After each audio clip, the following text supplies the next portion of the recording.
평화의 은혜가 늘 함께 하시기를 바랍니다. 네.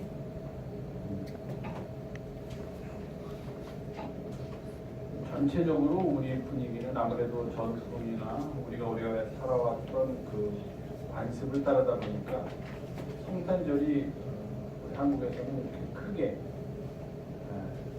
큰 명절로 사람들에게 인식되지 않는 것 같아요. 그냥 하루 쉬는 날 정도.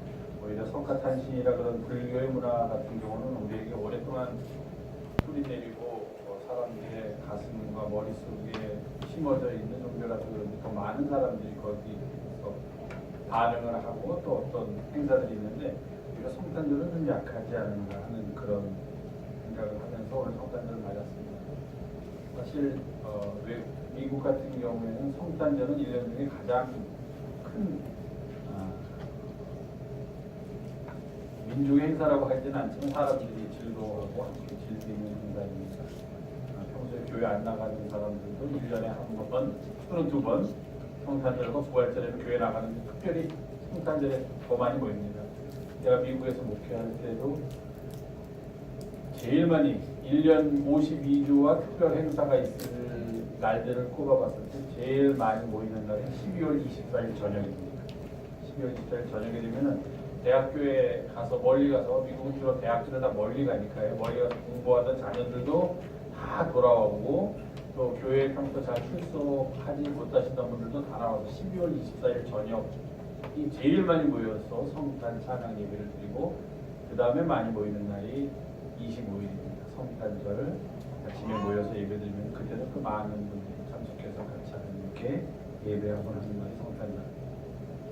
주님의 오심을 함께 기뻐하는 날, 그래서 우리에게는 참 기쁘고 복된 날 이렇게 함께 모여 예배하게 됨을 다시 한번 감사드립니다.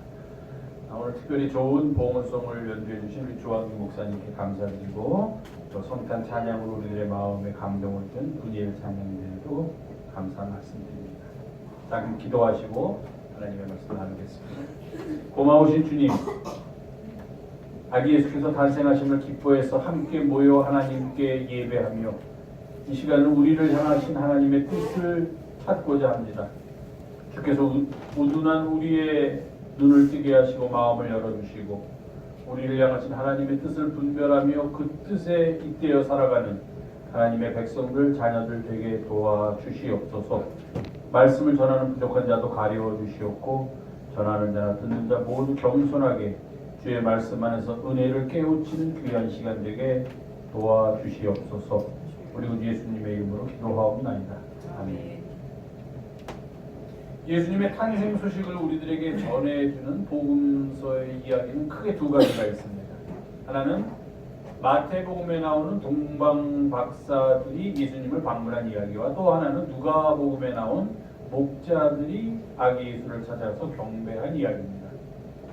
그런데 우리가 성경을 곰곰이 살펴보면서 읽다 보면 아기 예수께서 우리가 알다시피 베들레헴의 한 마곡간에서 태어나셨을 때 그때 아기 예수를 찾아가서 경배했던 사람들은 아마도입니다. 아마도 목자들이었다.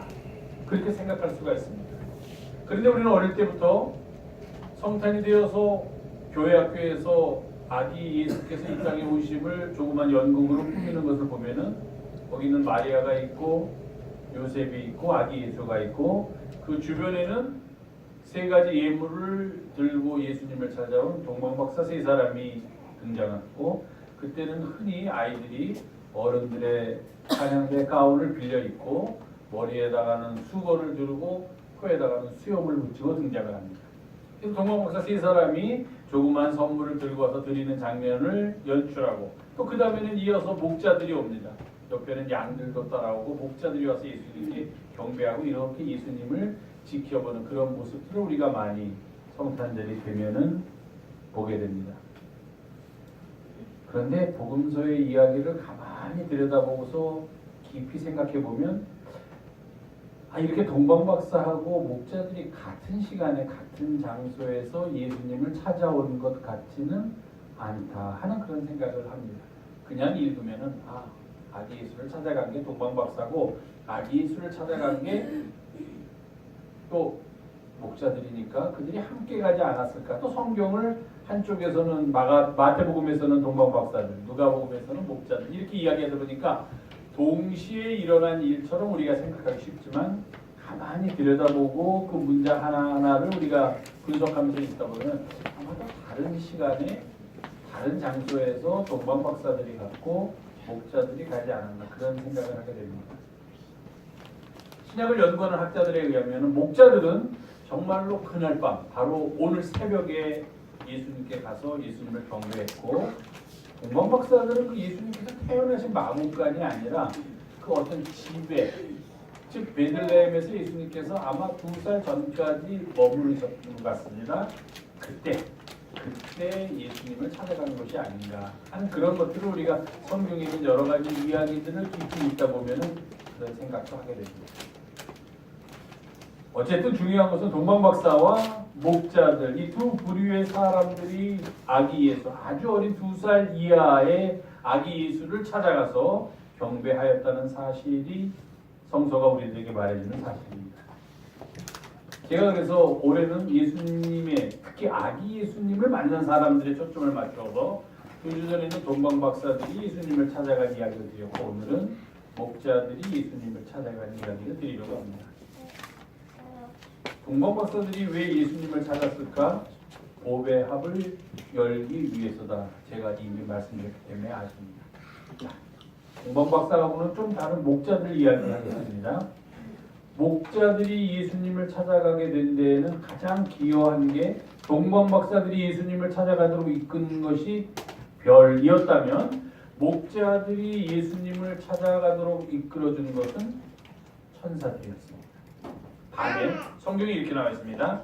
밤에 밖에서 자기 양떼를 지키던 목자들에게 주의 사자가 곁에 서고 주의 영광이 그들 가운데 임하니까 그들이 깜짝 놀랐답니다. 크게 무서워했다. 밤에 지금 양떼들을 데리고서 밖에서 양떼들을 지키고 있던 목자들에게 천사들이 나타났다는 겁니다. 그래서 그 천사가 나타나서 그 중에 한 천사가 이들에게 이야기합니다. 무서워하지 말라. 보라, 내가 온 백성에게 비칠 큰 기쁨의 좋은 소식을 너희에게 전한다. 오늘날 다윗의 동네에 너희를 위하여 구주가 나셨으니 곧 그리스도 주시니라. 너희가 가서 강보에 쌓여 구유에 뉘어 있는 아기를 보리니 이것이 너희에게 표적이니라 하고 한 천사가 그렇게 그들에게 말을 하고 그 다음에는 많은 천군과 천사들이 함께 나타나서 하나님을 찬송하는 찬송 소리가 하늘로부터 울려 퍼집니다. 우리가 얘기하는 또 First Noel, 첫 번째 크리스마스 찬송입니다. 지극히 높은 곳에서는 하나님께 영광이요 땅에서는 하나님이 기뻐하신 사람들 가운데 평화로다. 왜 이런 일이 일어났는가? 바로 그 앞에 이유가 있습니다. 너희를 위하여 온 세상의 구주가 되실 아기가 지금 다윗의 동네에서 태어났다. 그렇게 얘기합니다. 너희가 가서 강보에 쌓여서 구유에 누인 아기를 보아라. 그리고 그 아기가 너희들에게 베풀어 주신 하나님의 선물이고 그가 바로 그리스도 주라는 사실을 사람들에게 전하라. 이렇게 이야기를 합니다. 그리고 천사들은 하늘로 올라갑니다. 그 다음에 이 목자들의 모습이 아주 흥미진진합니다. 자, 우리 자신을 목자한테 대입하겠습니다. 내가 목자입니다. 내가 지금 한밤중에 그러니까 성탄절이 오늘로 우리가 한 이유는 뭐 여러 가지 이유가 있지만 예수님께서 오늘 새벽에 태어나셨기 때문입니다. 새벽에 뭐 한 3시 정도라고 할까요? 새벽 3시 목자들이 밖에서 양을 지키고 있었으니까 새벽 2시나 3시쯤 태어나셨습니다. 새벽 2, 3시에 지금 잠을 못 자면서 밖에서 양을 지키고 있는 목자가 우리들인데 갑자기 하늘이 환해지면서 뭔가 막 나타나서 우리들에게 뭐라고 막 떠오릅니다. 그럼 이게 사람이 이게 지금 꿈인가 생신인가 내가 지금 너무 졸려와서 잠을 자고 있는 것은 아닌가 하는 그런 착각에 빠질 수가 있습니다. 목자입니다. 그런데 갑자기 우리들한테 이런 이야기가 들립니다. 무서워 말라. 너희들한테 내가 좋은 소식을 전하는데 너희들을 위하여 구주가 났으니 빨리 구주에게 가서 너희들이 구주를 보고 지금 내가 너희들에게 한 이야기를 그 주변에 있는 사람들한테 전하라. 그런 얘기를 합니다.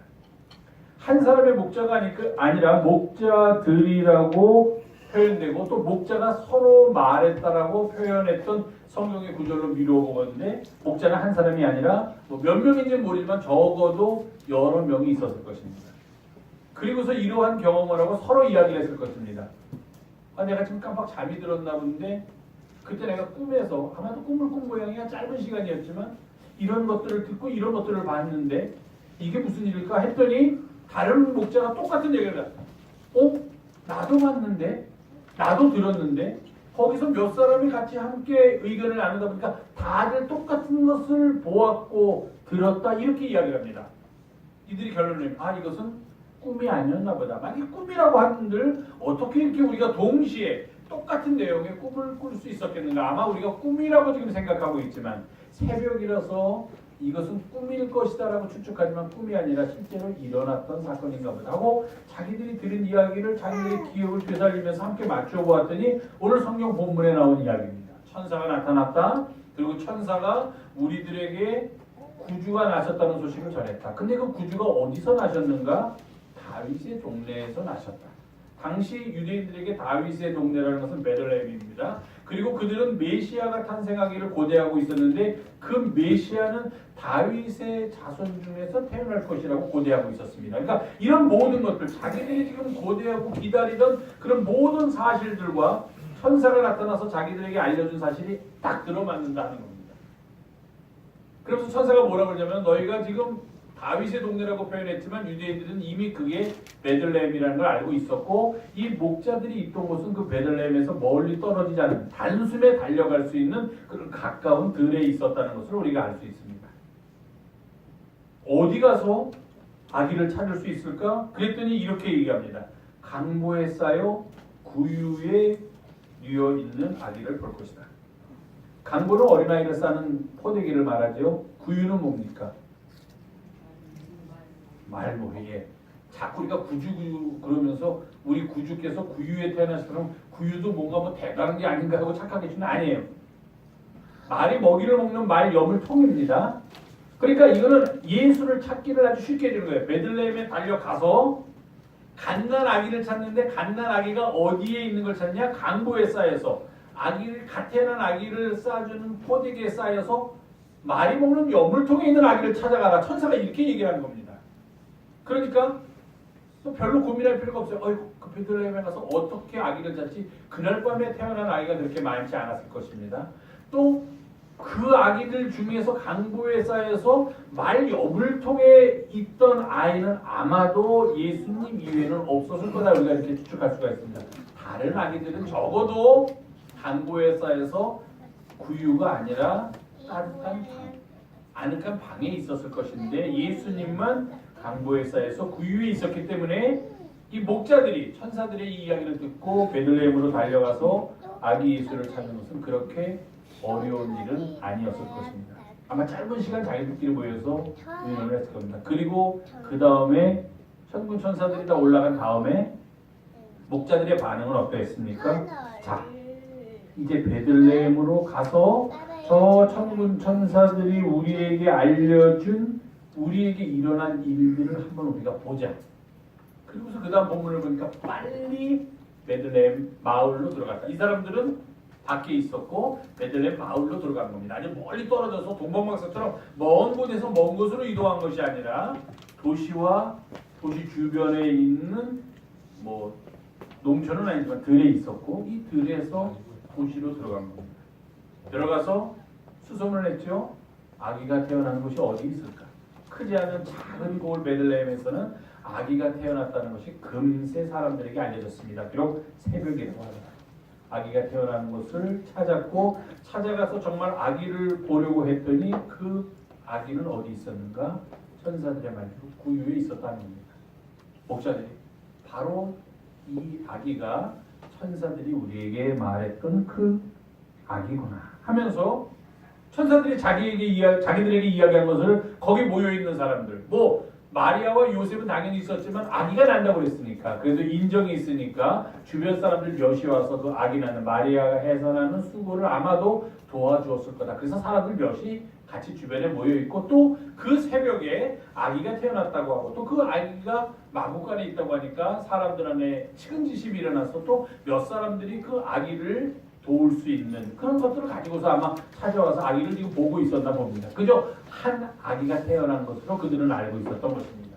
그런데 거기에 목자들이 갑자기 양떼들을 데리고 나타났고 그 양떼들을 데리고 나타난 목자들이 들어와서 아기를 보더니 자기들이 천사에게 들은 이야기, 이 아기가 바로 그리스도 주, 우리를 위하여 이 땅에 오신 구주이시다. 이 아기가 우리에게 온 것은 우리에게 정말 큰 기쁨의 좋은 소식이다 하는 그런 이야기를 합니다. 그리고 하늘로부터 이 아기가 태어난 것이 지극히 높은 곳에서는 하나님께 영광이고 이 땅에서 하나님이 기뻐하는 사람들 가운데에는 평화로다 하는 그런 우리가 천군 천사의 찬송을 들었다라는 것 그대로 들은 것을 이야기합니다. 이 목자들이 뭘 알 수 있었겠습니까? 자기들이 들은 것 와서 보니까 정말 들은 내용대로 일이 벌어져 있었고 일이 일어나 있었고 그러니 너무도 감격스럽기도 하고 너무도 기쁘기도 하고 이 일을 어떻게 해야 될지 주체할 줄 모르던 목자들이 할 수 있었던 최선의 것은 자기들이 천사들에게 들었던 이야기를 그대로 거기에 모여있던 사람들에게 전하는 것이었습니다. 20절에 보니까 이렇게 되어 있습니다. 목자들이 자기들에게 이르던 바와 같이 듣고 본 그 모든 것으로 인하여 아기 예수께서 정말 탄생하셨고 그들에게 천사들의 음성을 전한 그런 모든 일로 인하여 하나님께 영광을 돌린 후에 찬송하며 다시 양을 치는 그 자리로 돌아간다. 동방 박사들은 보배 합을 여는 것이 아기 예수를 만나는 것이다라는 것을 우리에게 보여줬다면 목자들은 과연 우리에게 무엇을 보여준 걸까요? 하나입니다. 목자들은 아무것도 예수님께 드린 것도 없어요. 그렇죠? 양 데리고 갔다가 그 중에 가장 살찐 양 한 마리를 잡아서 아기 예수께 드렸다. 그리고 양 젖을 짜서 아기 예수께 마시게 했다. 그런 거 아무것도 없습니다. 아무것도 안 드렸습니다.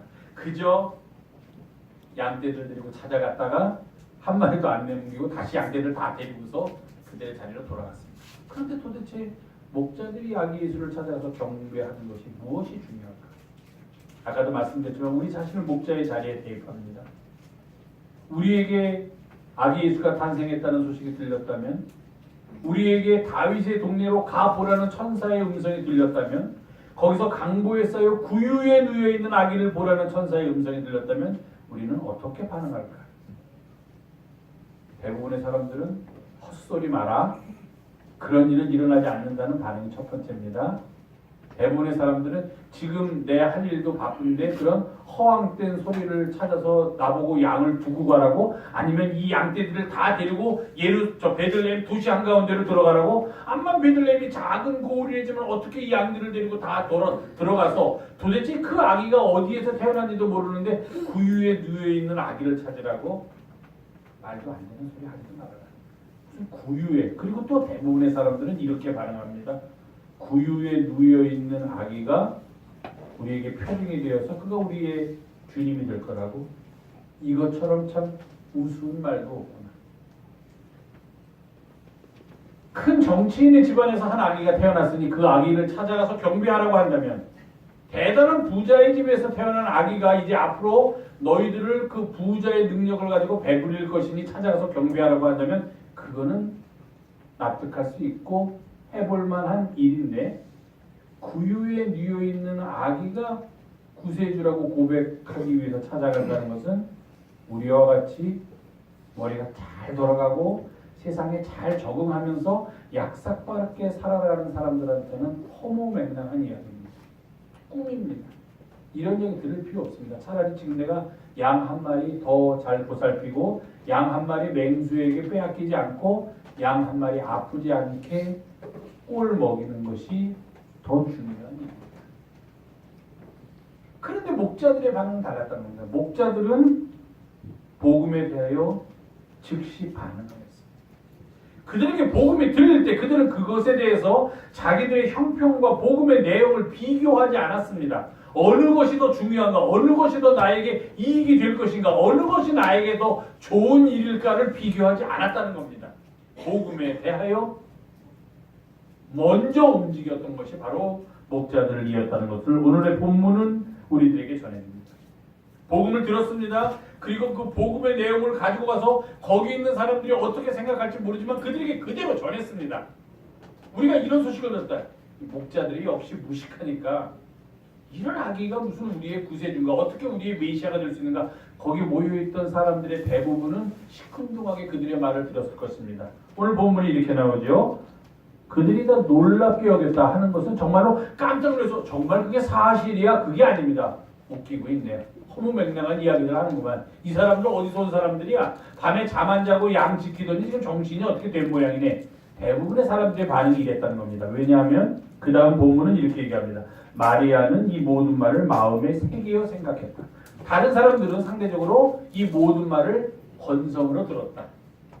그냥 흘려보냈다 하는 그런 이야기입니다.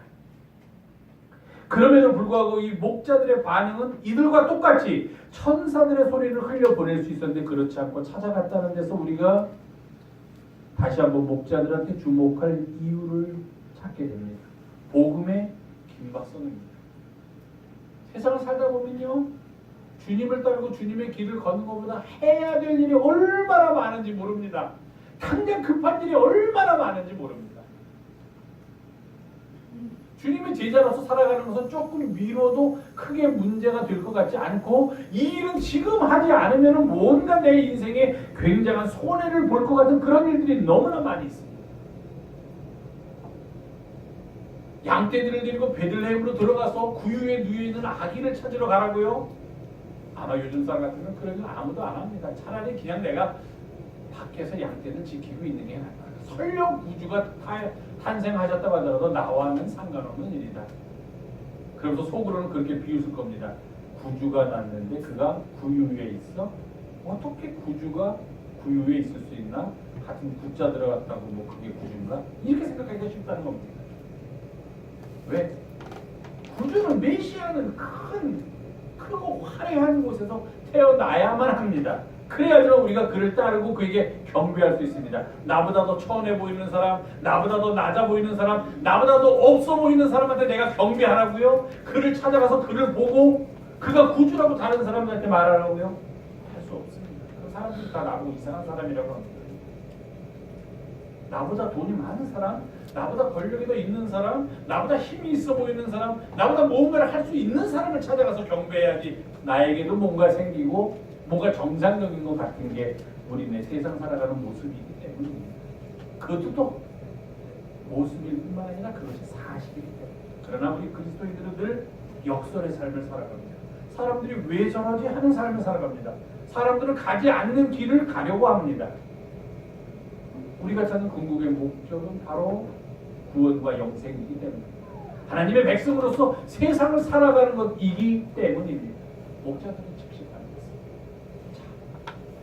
저는 이번 성탄절을 맞아서 이런 말씀을 함께 나누고 싶습니다. 우리들에게 하늘로부터 천군 천사가 나타나서 너희들이 지금 하고 있는 생업을 잠깐 멈추든지 그것을 좀 뒤로 미루고 또는 너희들이 가장 소중하게 여기는 것들을 잠깐 뒤로 미루고 다윗의 동네에 너희를 위하여 구주가 나셨다. 그 구주가 강보에 쌓여 구유에 누워 있으니 지금 그를 찾아가라고 말한다면 찾아갈 것이냐 하는 것입니다.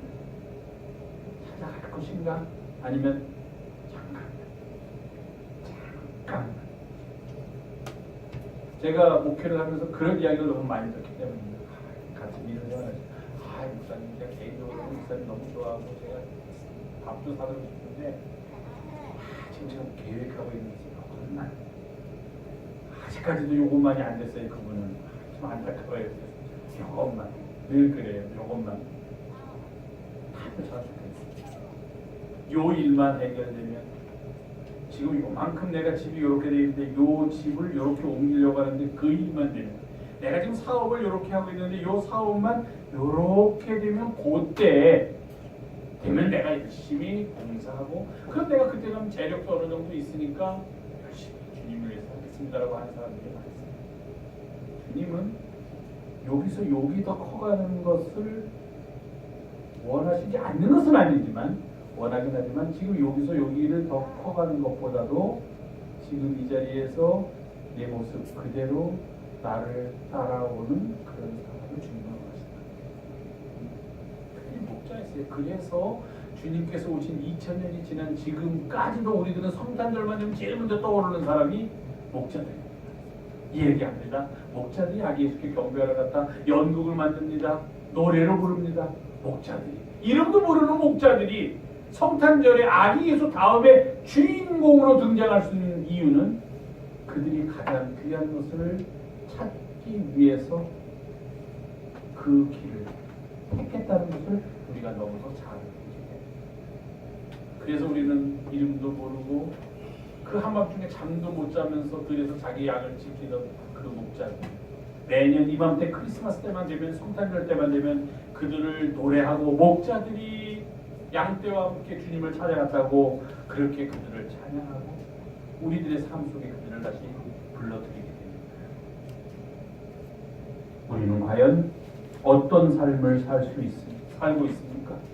우리들이 갖고 있는 많은 것들, 분주한 것들, 바쁜 것들, 힘든 것들을 내세우면서 정작 아기 예수의 탄생 소식에 대해서는 귀를 닫고 살아가는 우리들은 아닙니까?